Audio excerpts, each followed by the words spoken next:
When I was buying my car, the advice I got was, do you want to marry? If you want to marry, don't buy that car.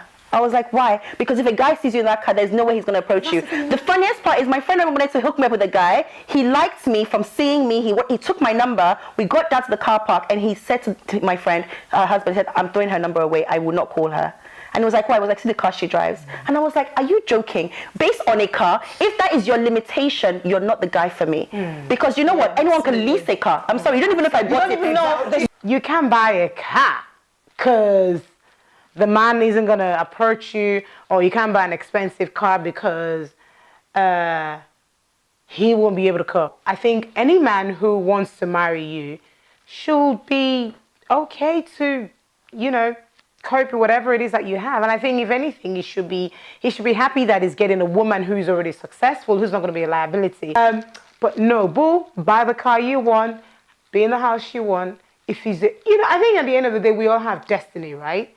You know, if you're meant to marry, you'll find your own, regardless of whether or not you live in a six-bedroom house, or whether or not you drive the best cars in this world. Would be aspiring to purchase a property, and the kind of property you're looking at, based on your bank account, could be like a 6-bed, you know, detached, massive swimming pool, and based on your partner's income and his bank account, he's probably looking at 3-bed properties. Listen, I don't agree.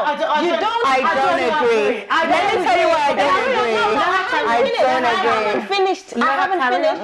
Now, what I'm trying to say is, because for me, marriage is it's a union. You're now one. So for me, if you're not ready to be the sole breadwinner, you're obviously not going to be ready to be paying the entire bills. You need to come together and agree. And probably I mentioned 6-bed. The lady was looking at a 6-bed. He's looking at a 3-bed. You can compromise and get a 4 or 5-bed based on both income.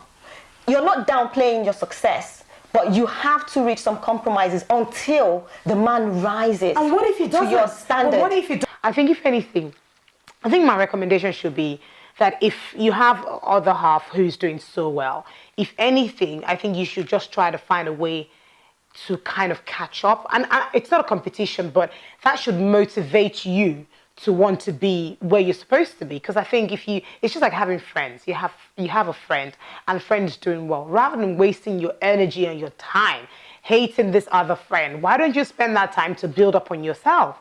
Build up on yourself and try to find how you can better yourself.